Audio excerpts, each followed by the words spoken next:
Hi, I'm Buck August, a dietitian and diabetes educator for Enloe Medical Center. And today I wanted to talk a little bit about sweet treats for people with diabetes or people who are trying to manage their blood sugar. Oftentimes people will ask me when they find out that they have diabetes, pre-diabetes, or something similar, if they can ever have sweet treats again. The answer is yes. There's degrees, there's frequency, and then there's some things you can do to help with blood sugars. So for some people, certain things come up like their birthday, they have a certain cake they want to eat. I encourage them that if it's an occasional thing like that, go ahead and just have what you like, but just watch the portion. So instead of having a quarter of the cake, have a small slice and really just enjoy it and focus on other things. Have a nice meal, maybe go for a walk or do some other activity. If it's something that you want to do on a daily basis, there are some choices that are definitely more blood sugar friendly. So I have some people who tell me that just some fruit, like blueberries here, is enough to kind of meet that sweet taste for them. And something like that does pretty well for blood sugars, especially things like berries, and also has a lot of other good nutrition. So that can be a good option if something like fruit works for you. Other people really like chocolate, so I always just encourage people that the darker it is, the better it's going to be for your blood sugar. Very dark chocolate, you can get 80, 90% or more, has more cocoa, so it has more fiber, and it has less sugar added to it, so it's just not going to raise your blood sugar as much. So really dark chocolate can be a good option. I picked up these dark chocolate chips, which I used in a few recipes. So when it comes to recipes, you can go with a regular recipe that you just modify slightly. So some people will just cut down on the amount of sugar maybe in a recipe. Some people might use a different flour, like a whole grain flour or even almond flour in place of wheat flour.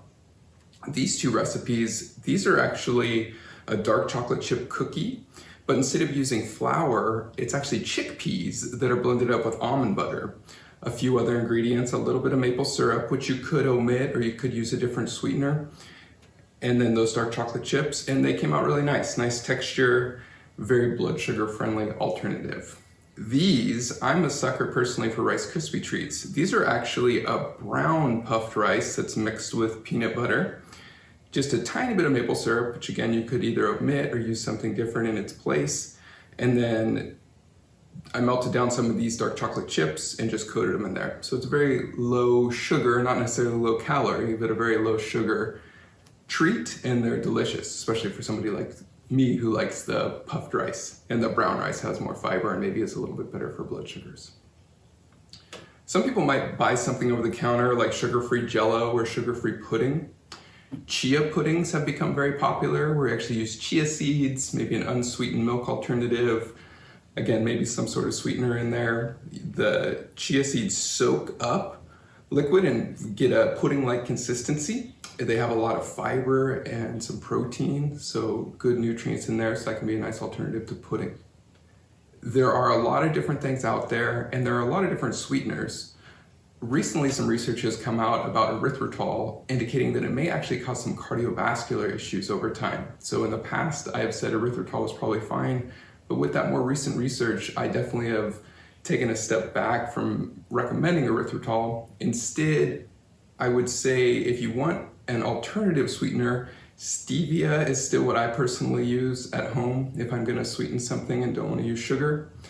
I used a little bit of Splenda in this. This is actually a chocolate mug cake. That's another good thing with sweets is the portions, like we talked about. If it's cake or something, just a smaller portion is gonna be more blood sugar friendly. And something like this, you just bake up a little bit so you don't have that whole cake sitting around tempting you. So again, stevia seems to be a fine choice, maybe monk fruit, maybe a little bit of Splenda. It's up to you. Again, personally, I choose stevia if I'm going to choose one. So when it comes to sweet treats, there are a lot of different options. You can have just a little bit of the real thing. You can cut back on sugar in recipes. You can choose lower sugar options. You can use some alternative sweeteners if that's something you choose to do. It's up to you. And the most important thing is just finding things that work for you. So finding a way to eat a healthy, balanced diet, making lots of nutritious choices, and then maybe including a moderate amount of sweets or sweet alternatives here and there. At Enloe Medical Center, your health is our top priority. Let's stay healthy at home together.